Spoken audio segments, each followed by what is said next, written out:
So if you are a lover of digital scarcity or you want to be a lover of digital scarcity, then there are two things that you want to be thinking about. Number one, why is it that you are investing in this asset? Are you investing in it for number go up, or are you investing in it so that you can actually have an alternative form of money for a digital world? Number two, how are you going to hold this asset? Unlike an investment account or an investment fund, you can actually own this Bitcoin directly on your own digital wallet. That makes it completely unique out of all the other investment assets that you can get, apart from a lump of gold, basically. So if you're into learning a little bit more about how to be your own bank safely, because hey, remember, not your keys, not your coins, then this episode is for you. Now, if you want to learn more about how to invest well in your own world in the context of a changing world, then make sure that you subscribe to this podcast and that you like this episode in particular. Let's get started. Today, I'm catching up with Sarn Elliot. How are you, Sarn? Good, good. Thanks for having me. Why don't you tell us a little bit about where you came from, where you're at, where you're going? Grew up in New Zealand, a small town, but I got into Bitcoin and cryptocurrency back in 2017, and have basically just dived in deeper over the last few years to the point where I'm now working full time in the industry, and a few different things on my own now, running my own little things. But yeah, very deep in the crypto industry now. Yeah, we were remarking before how interesting it is now that you could effectively be anywhere in the world doing your work because you're getting paid in a form of currency which is worldwide, and you're doing a type of work which can be done worldwide. So it's a very different sort of way of working than a lot of people when they start out. But did you kind of always have this idea in your mind that you would find your future, forge your way in the crypto ecosystem, or is this something that you kind of fell into? A little bit of both, I think. As I learned more, I obviously became quite passionate, and the idea of working in the industry was attractive. But getting to that stage of working in the industry was kind of a next step. And even speaking to some people too, I think I had a similar view that people have currently is you don't really know where to start in the crypto industry because there's no university education. School doesn't prepare you for this kind of industry. So you do need a bit of your own personal experience, but then also be able to have normal experience and normal jobs as well, and clash the two together to get into the industry. But yeah, I didn't plan for it, but it kind of just fell into place and it's working out. So can't complain. Hey, if it works. Before we actually start on this conversation, it would be good maybe if you could talk a little bit about being your own bank and what that actually means. Specifically, what is the difference between giving your assets over to somebody else to take care of it for you versus holding your assets directly? Yeah, that's it's actually one of the key features about Bitcoin and crypto in general, which I think quite a few people miss because this was largely spoken about 10, 15 years ago when this emerged. But over time, we've had a lot more, or we've had new exciting things come about. So a lot of people forget this basic thing. But the whole idea of Bitcoin is it emerged shortly after 2008. We know that whoever created Bitcoin, a part of them creating it was the lack of trust with banks and everything that was going on at that time. And so a big part of Bitcoin and its creation was giving people the ability to own a digital asset that has value and not rely on any third party to actually own that. So just like how you have money in the bank, you can actually hold cash in your wallet and you don't have to ask anyone for permission to spend that money or have access to it. With Bitcoin too, the whole idea is that you can store it yourself, and there's no one else involved. You can do it completely privately or anonymous as well, so you don't have to tell anyone that you have it. It is being your own bank to a very basic level because you own value. You can send it, you can do whatever you want with it. It's under your own control and no one else has any access whatsoever unless you permit them access yourself. So when it comes to different age groups, say the younger digitally native generation like yourself, I'm kind of in the middle, or say someone like my mom, like a boomer, they would probably have a lot of difficulty getting their heads around this concept of not giving assets to somebody else to take care of for them. But that's kind of the whole benefit with crypto and Bitcoin in particular, is that we can be our own bank. So do you find that it does take a little bit of a different approach when you're talking to people who aren't used to the idea of being their own bank? Yeah, for sure. Especially if they're in an older generation, it's because that's what they're used to, especially when it comes to investments and assets. Someone younger like myself, or even younger than me, they might not be at that stage of life where they've ever had to reach out to someone and figure out what to do with their money. Think of someone my age or younger, their only investments might be KiwiSaver, right? And you don't really have the option to manage that yourself. So yeah, for older people, it is straight. Their mind goes straight to, I need to pass this on to someone else. They'll manage it for me. Perhaps they can trade or make passive income, dividends for me. But that's not really how it works. And like I said, the original idea of Bitcoin was that you can own some kind of digital value under your control that's separate from everything else. You don't have to rely on these third parties. And for some people, it's just grasping that concept and accepting it that can take a bit of a hurdle to get past. And one of those hurdles is just the technical complexity. And then you have other things like just, this is what we've always done.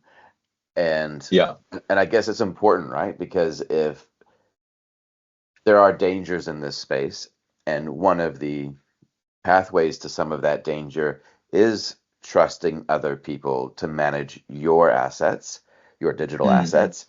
And you might want to do that also because you're trying to get yield, you're trying to get some sort of return. And you might be tempted to use a service provider, formerly known as Celsius, or something similar, where there's a promise of some financial reward if you allow them to hold it on your behalf. But these are all, we know now, extremely dangerous practices to trust anybody with your digital assets when you have a choice. But let's just start just maybe with that first one, like the technical challenges. How do you explain to somebody the concept of downloading a wallet and holding their digital assets themselves? Yeah, sometimes I explain it a little bit like having a safe. Let's just say that you had jewelry or physical gold that you owned and you kept yourself instead of storing it somewhere else. So having a cryptocurrency wallet it is your own digital wallet to store cryptocurrencies in, like Bitcoin. And the fact that it is your wallet means that you're the only one that has access and control, and there's no one else involved whatsoever. Just going back to what you said there, some people are chasing yield, or they want that return because that's what they're used to, especially with investments. Bitcoin doesn't provide a yield or a return in terms of a dividend or a payout or anything like that, no cash flow.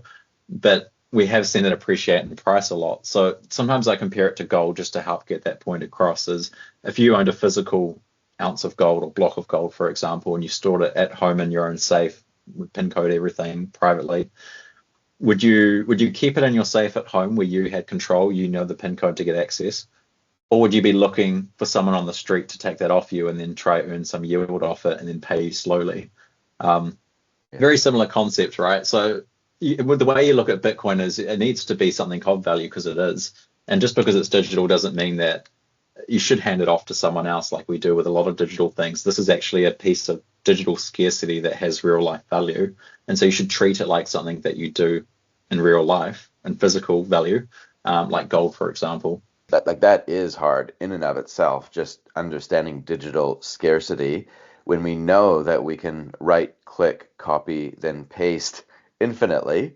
How the heck can we have digital scarcity? And by the way, forgive me, anyone who's listening or watching and they're just thinking, hey, this is really basic, but I know that at the moment we have a lot of new people coming into this space just because of the recent run up in the price of Bitcoin. And so today I kind of want to just talk a little bit about the basics, but also just the really, really important things that we should know really well. So yeah, digital scarcity. How do you explain that?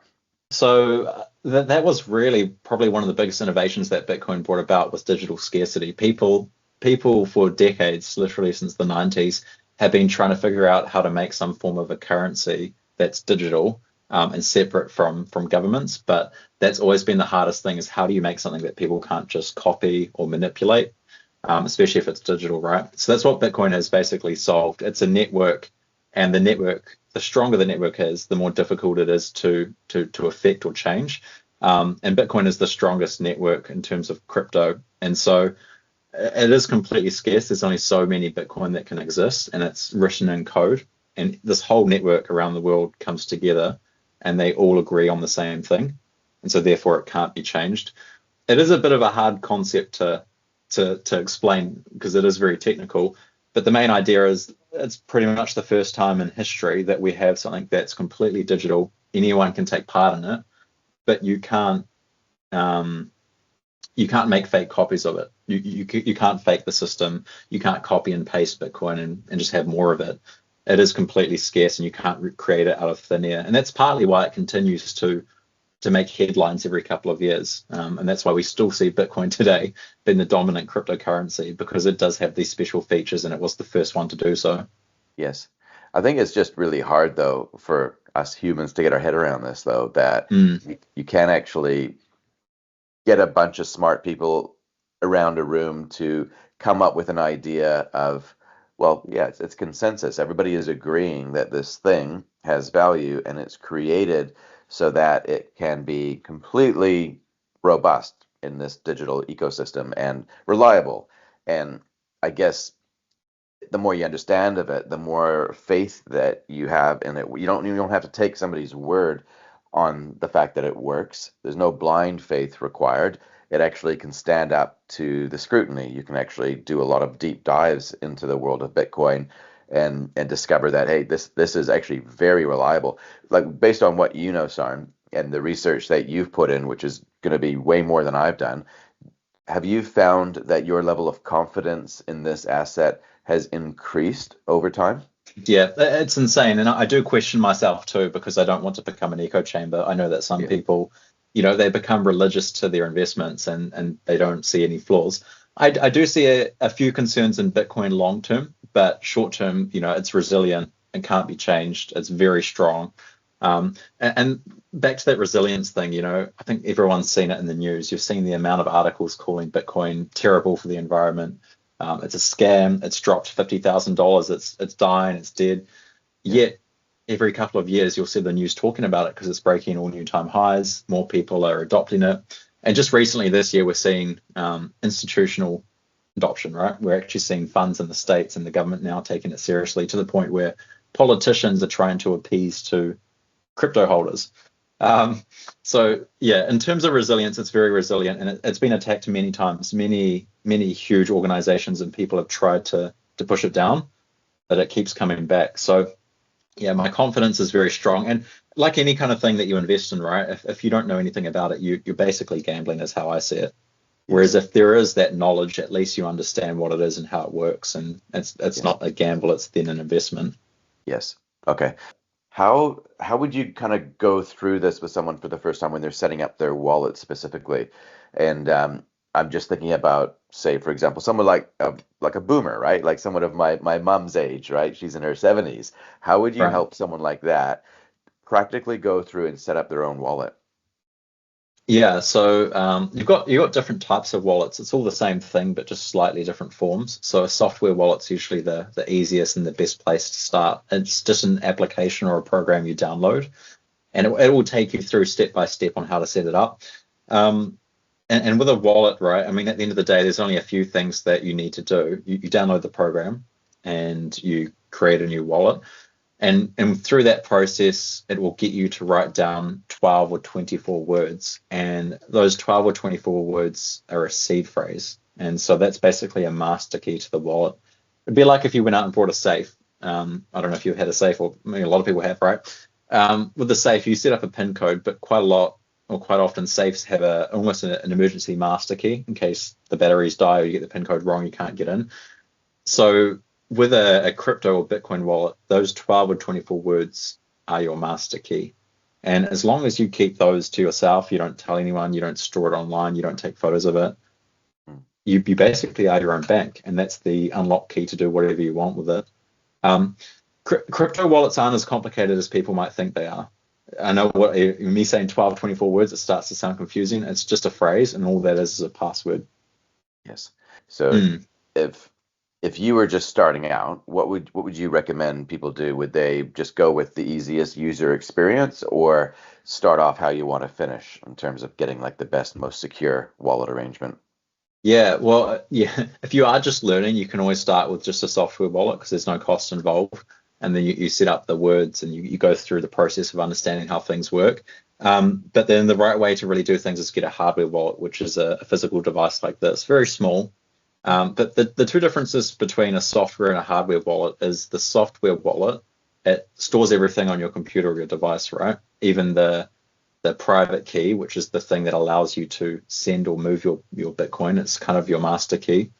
Whereas with these, that special key is stored on the device, not on your computer. So that means even if your computer gets hacked or compromised or anything like that, it's actually stored on this tiny device here that doesn't really reveal it to anyone, not even your computer. So these are more secure. They do cost anywhere between about $120 to $300.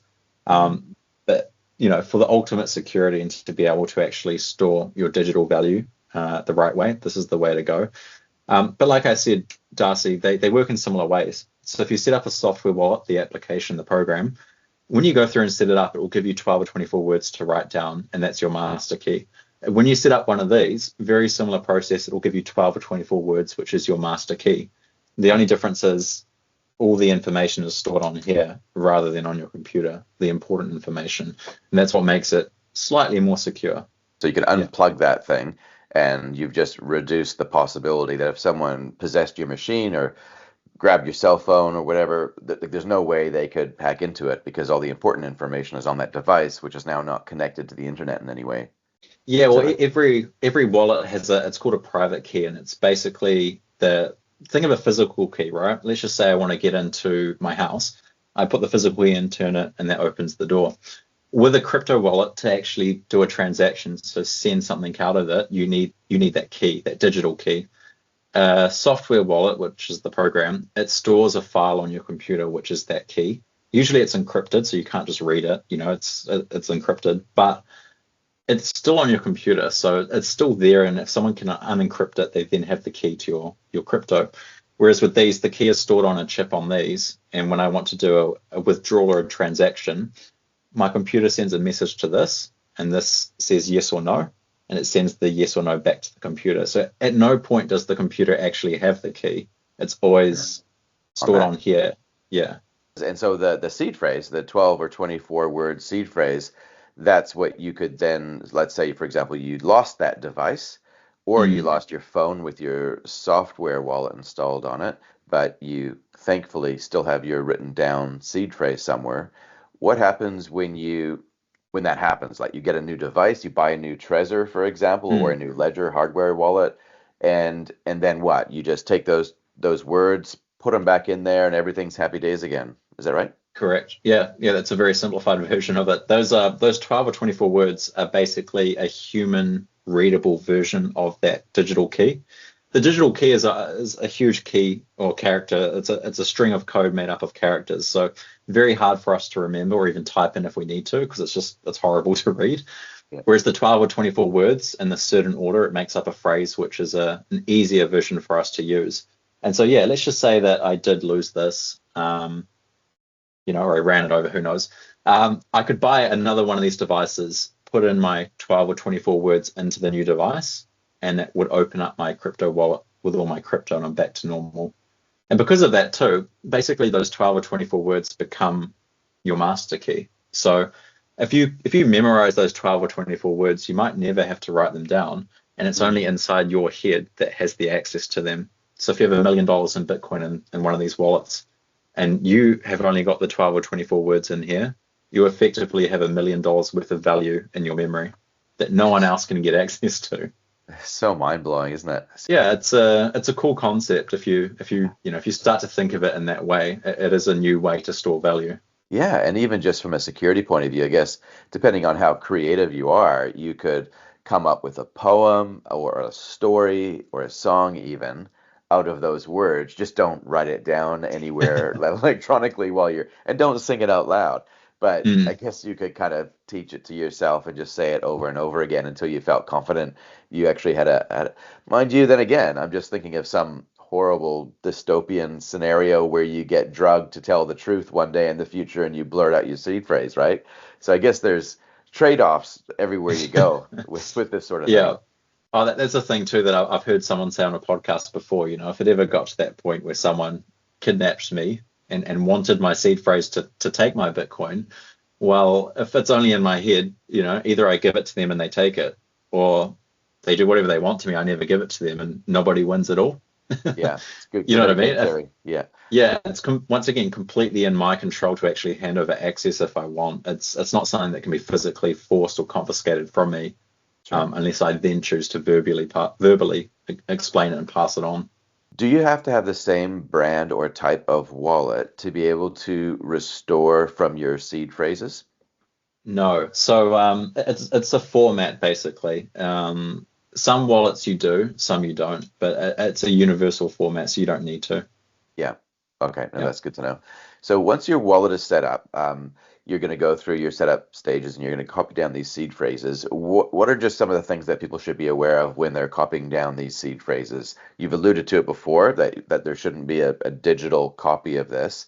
Maybe if you could Mm. just explain why that is so important in the present age, and then other ideas that you have in terms of best practices around keeping the seed phrases safe. Yeah, I mean everything is digital these days, right? And people are very quick do the easy way for things. So let's just say that you downloaded an application, a software wallet, a crypto software wallet. You got your 12 words in front of you. Some people straight away will take a screenshot and they'll save it to their computer because it's easier than writing it down. The thing is with that is, if you ever have malware on your computer or if someone goes on your computer and recognizes what this is, they can instantly get access to your crypto wallet. That is the master key. And we've seen things like, wireless printers be hacked because when you print something wirelessly, it actually sends the information to the printer. And if that printer is connected to the internet, there's almost a backdoor for someone to get in and see what you're sending to your printer.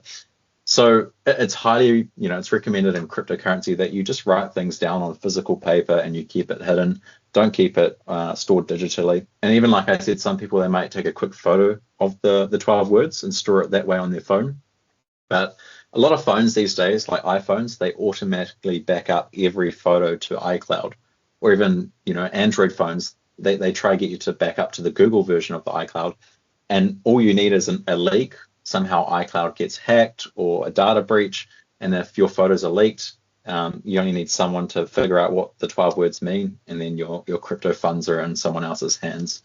So even though this is completely new and it's very technical and it's all digital, believe it or not, the best way to store your private key, your master key, is analog, digital, sorry, not digital, on paper, handwritten, very old fashioned, or in your head. Yeah, or take those old school Polaroid photographs where it's chemically Oh, yes. printed from your camera.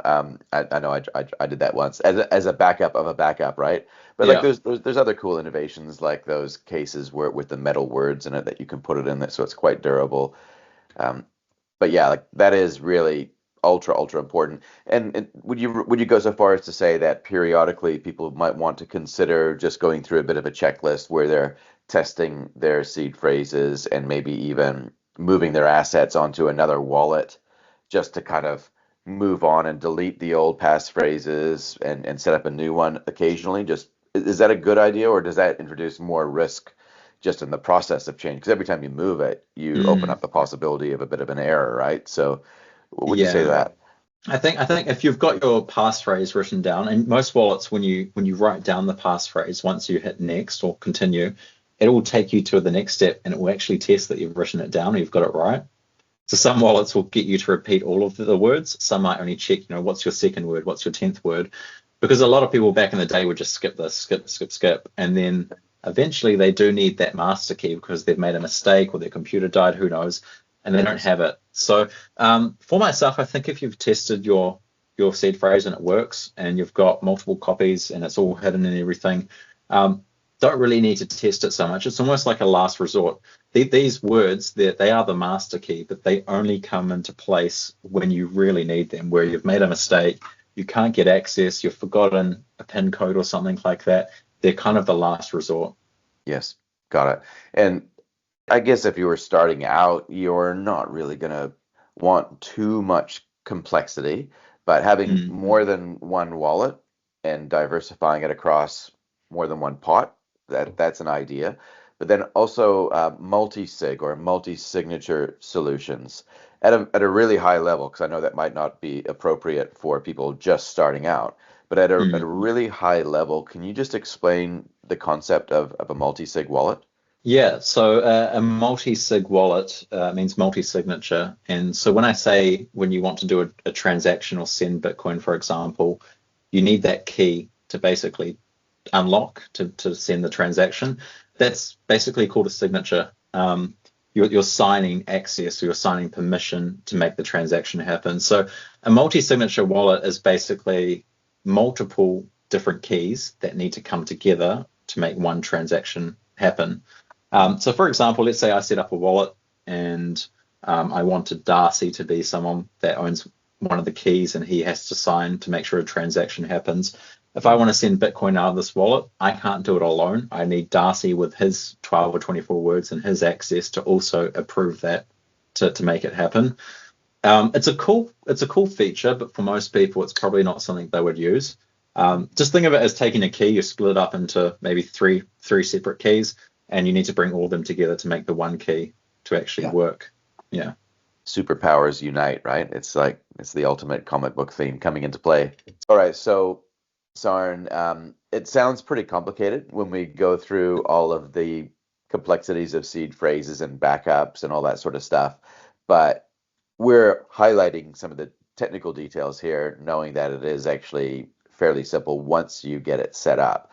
Uh, how often do you fiddle around with all those passphrases and stuff like that? Actually, I haven't needed to at Yeah, all. I mean, good. only once when I've moved to a new computer and, just loading everything up. But when I work with clients, sometimes that happens where they've lost access or they've made a mistake, and so that I have to help them with that.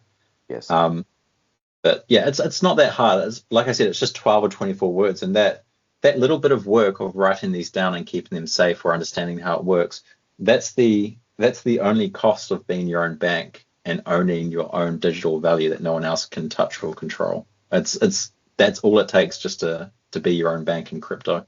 Yeah, which is pretty significant when you think about, well, what would it look like if you were actually a proper bank? Or at the very least, what would Yeah. it look like if you even just had a whole bunch of gold coins and we go back in time? Well, you still have to Mm. keep that really safe, and you have to kind of be almost paranoid not to let anyone near that safe or know what you have. And there's always a risk that you have a honeypot situation where someone could break in and steal it. So it isn't a new concept, it's just a slightly different version of it. And it is actually still pretty easy. Like, I think the way that my wife and I have our own security set up with Bitcoin in particular is like there's layers and layers of redundancy and security so that you can kind of be probably more confident in this than you can with having a physical safe somewhere, in my view. Mm. And each to their own, right? Like if you write down the 12 words, it's okay, so now where do we hide this? How do we make sure that somebody can't accidentally find this? And that's really Exactly. all it is. It's even some of my clients when they get a little bit worried, oh, this sounds too much for me, I don't want to do this. I ask them to use Facebook and they say yes. And Facebook, you've got friend requests, messages, notifications, groups, marketplace, everything. It's a nightmare. And it's if you can navigate the Facebook app, you Yeah. can definitely learn how to write down 12 words and keep them safe. Yeah. That's a really good way of putting it.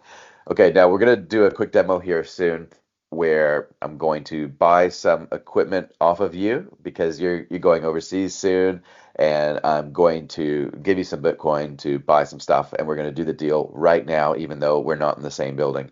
So tell us though, before we do that, where are you at right now, and why are you thinking of heading overseas? What are you up to? Yeah, so I'm still in New Zealand as of recording this. But everything I do work-wise is basically in the crypto industry, which is completely global. Crypto is not American, it's not New Zealand, it's everywhere. It's the cyberspace. So technically my income is coming from the digital sphere overseas, really.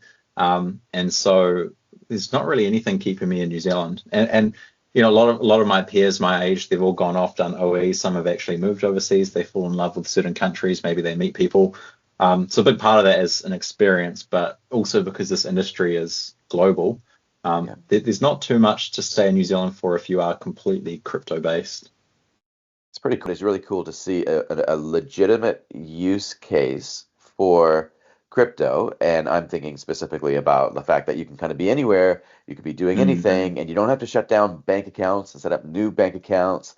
and figure out how to move stuff from one jurisdiction to another if you wanted to. I'm not sure if this is what you're doing, but you could just memorize your seed phrases and effectively bring all of your wealth with you.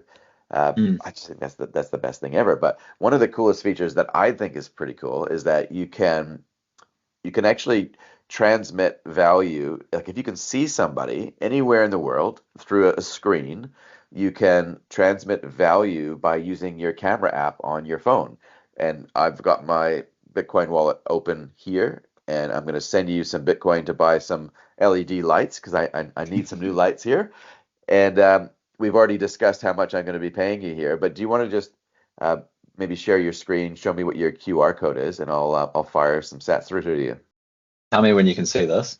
Cool, I can see it now.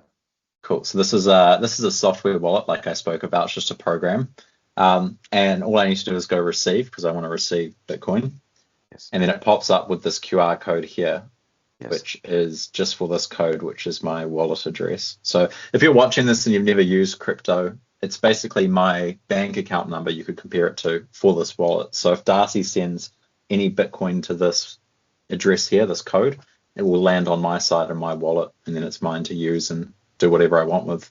yeah. So I'm just gonna scan that right now. You're using an Exodus wallet, so am I. Yes, Not that it makes much of a difference, but I there it recognize is. what you're doing. Look at that. It already appeared right And away. this is all in live time. This is no editing. This is just Yeah, so that's as easy as that. That's amazing. So I just paid 24,586,000 sats, not stats. And that'll probably be one of those stories in the future where it's like the Bitcoin pizza, right? I've got these LED lights now that are worth like it could buy a house with it. Who knows? So hopefully not from my be perspective, there. but The most expensive lights you've ever bought. yeah, it probably will. I can see it happening. But that's cool. Like that's actually amazing when you think about it because right now you're in New Zealand. We're having a Mm, Teams conference call right now. You could be anywhere in the world right now, and there was no bank involved in what we just did. There was no government involved with what we just did. Nobody could see and observe or act as a gatekeeper with that transaction of value. It was all mm. occurring on the Bitcoin blockchain, which is just And mind-blowing, I think. there's It's amazing. no discrimination, So you could have sent me $1, but someone we've actually seen Bitcoin transactions over $1 billion happen as well. So if it's $1 or $1 billion, it's all the same. It doesn't matter. Yes, that's Yeah. amazing. So what I'd like to do as we come in for a close now is just have a little chat to you just with the future of Bitcoin. You alluded to before that, there are some concerns that you have in the back of your mind that are probably more long-term concerns. Mm. What are some of those concerns that you have or risks that you can see with Bitcoin long-term? Yeah, so I mean, I've researched Bitcoin a lot and I have a lot of confidence. I understand it very well. For me, one of the bigger concerns long term is the scalability. How does Bitcoin grow to accept more and more people that want to use it? Right now, it's quite limited with how many people can use it as a payment network. Maybe it might not be a payment network, but to me, I think it needs to look at how it can scale. And this has been a very political thing in Bitcoin in the last 10 years Yeah, because yeah, the way it works is if Bitcoin wants to change or innovate, everyone has to agree for it to happen. And of course, some people have different thoughts, other people have different thoughts. And yeah, because it's something that people are passionate about, right? It's freedom, it's money, it's digital value. They're very passionate about it, so it can get quite heated. I know that even some people that watch me talking about this now might not be too keen on it, but yeah. but yeah, like I said to you, Darcy, I understand this very well, but I always check myself. I always question myself so that I'm not deluding myself into Yeah. a reality that's not true. Yeah. That's good. If you did get to a point where you were like, I'm out. This is horrible. I don't want to have anything to do with this anymore. What Yeah. would that look like? What would it take? Um, yeah, that would be scary. So, when I say scale, right, Bitcoin right now can handle about 7 transactions per second. That's how many transactions the network can handle. So Darcy's just sent me some Bitcoin. That's one transaction, right? So the network can handle about 7 per second. And it's fully market based. So for Darcy to send me that Bitcoin, he had to pay a very small fee in Bitcoin, which is then paid to the network, the people that operate the network. But because it can only handle 7 transactions per second, let's just say millions of people want to send Bitcoin. the cost to do a transaction will start to climb. It's almost like Uber. When lots of people want to order an Uber, you pay a fortune. If no one's using Uber, you pay the lowest price. And for me, it starts to get concerning when that fee gets too high, especially when people in poorer countries might not be able to use Bitcoin because it's too expensive. And the whole idea of it is that it's freedom money. Anyone can use it. So that's where it starts to kind of concern me. Right now, we're okay. But and it's not to say that Bitcoin won't change and it can fix these problems. I would like to see it happen before it gets messy. Sure. Yeah. Is that kind of like the problem that things like layer two solutions like Lightning Network, is that the problem that they're trying to solve? Yeah, correct. The idea of creating like a second network which can do a lot of the work for Bitcoin, and so that the main network doesn't get Yeah. over congested. But yeah, with everything there's sacrifices to reach that level. So Yeah. who knows? It's going to be interesting. Yeah, I'll say. And so like with that transaction that we just did before, we could have done that on the Lightning Network instead, right? Yeah, and it would have cost a lot less. Yeah. Right. A lot of what I say is quite political too. It's, like I said, for me, it becomes a concern when people in poorer countries can't use it. And that's part of Bitcoin, right? The whole idea is it's freedom money. It's for anyone to use. And we're trying to fix the problem where the banks are in the middle. But if it gets to a point where it's only people in rich countries that can use it, yeah, Yeah. for me personally, it's starting to cause an issue. So yeah, there's a Yeah. lot of politics and ethics involved too. It's a good dose of idealism though. Like I love it.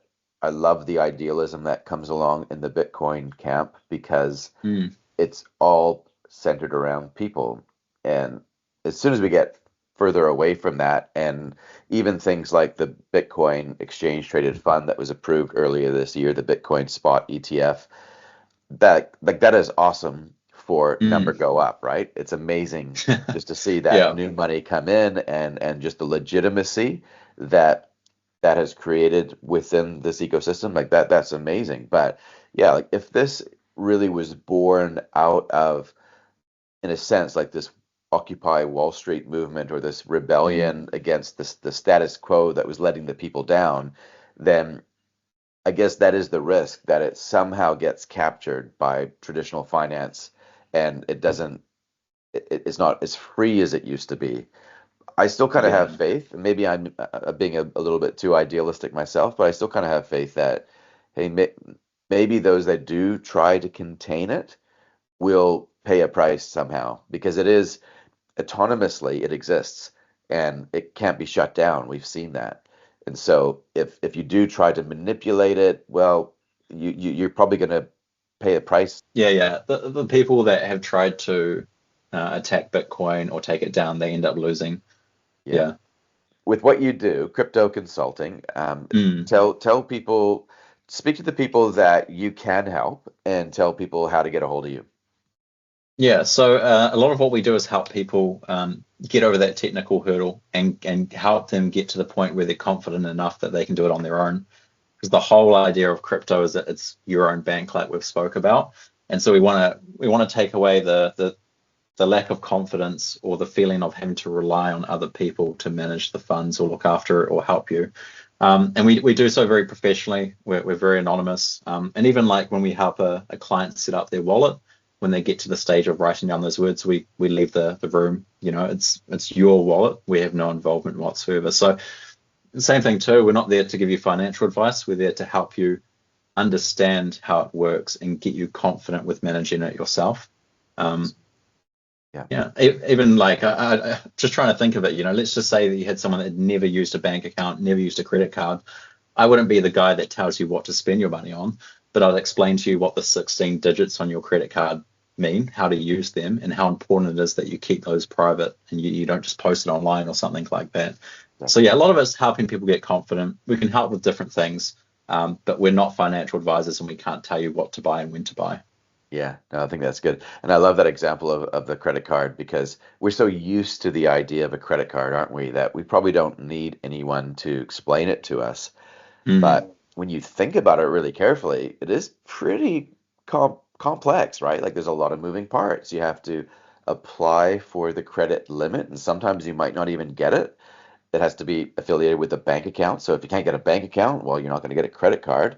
And then you actually have to custody those numbers, the bank account number with the expiry date and the code on it, Well, right? even going back to what we've talked about this episode, right? The whole 12, 24 words, private key thing. Your card, those 16 digits and the expiry date and the little 3-digit CVV, that's the same thing. That's you authorizing or giving permission for something to use it. So it's a very very similar kind of system when you think of it in that way. You don't post your credit card details online because if you do, your money's gone. Yeah, that's right. Yeah. And you just showed yours on the screen, so good one. I'm just kidding. I was careful. You didn't show both sides. That was good. No. No, that's awesome. Well, I really appreciate that. Now, if people want to find out how to work with you and where to find you, where should they go, Sarn?